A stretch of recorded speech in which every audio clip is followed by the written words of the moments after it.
Grandes hitos de la historia pasaron en la Segunda Guerra Mundial. Una de ellas, y que marcó la entrada de Estados Unidos en el conflicto internacional, fue el bombardeo de Japón a Pearl Harbor el 7 de diciembre de 1941 en Hawái. Este ataque demostró el alcance de la ambición del Estado nipón por controlar el Pacífico.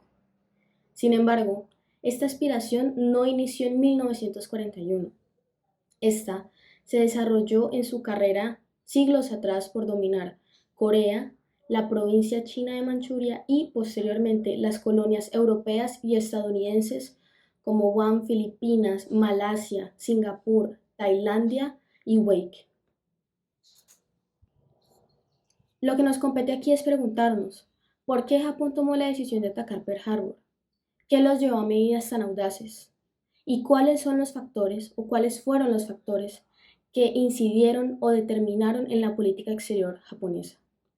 En este caso, nos centraremos en los factores internos del país, a saber, su identidad nacional y su régimen político.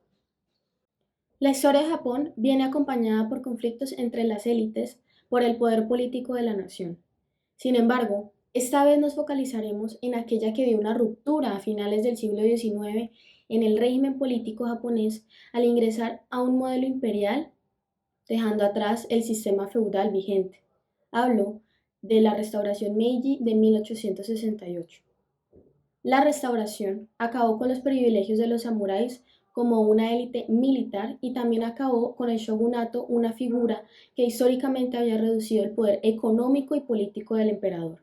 Además, a diferencia del sistema de vasallaje, este sistema imperialista integraba un ejército unificado y centralizado. Ahora bien, si partimos del factor no estructural del régimen político japonés, vemos que éste poseía una doctrina moral confuciana con valores como el patriotismo, la disciplina y la veneración por el emperador que sustentaba el proyecto político del régimen.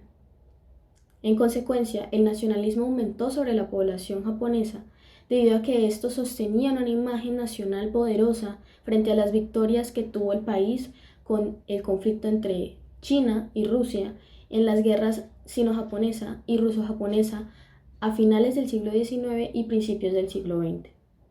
Por otro lado, las reglas de juego del sistema político regían el nuevo impuesto a la tierra, la ley de conscripción obligatoria para hombres mayores de 20 años y el establecimiento de un sistema educativo que alfabetizara y capacitara a mano de obra y agentes estatales eficientes.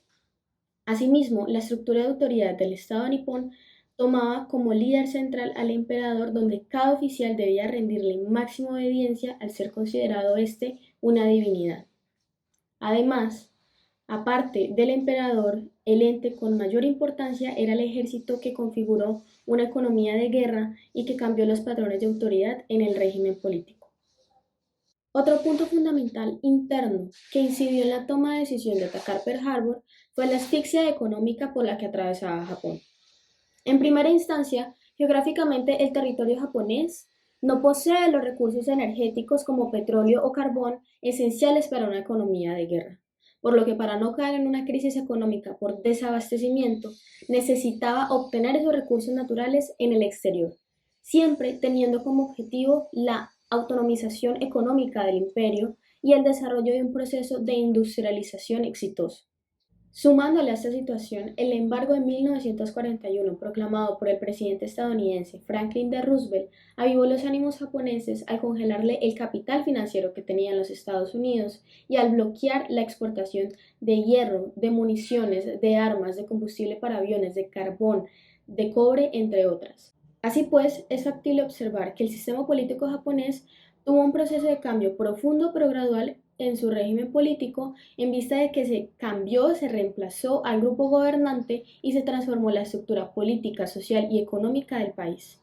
No obstante, cabe resaltar que dentro de este nuevo régimen había una continuidad con las antiguas políticas del régimen pasado, como la campaña expansionista en el sudeste asiático.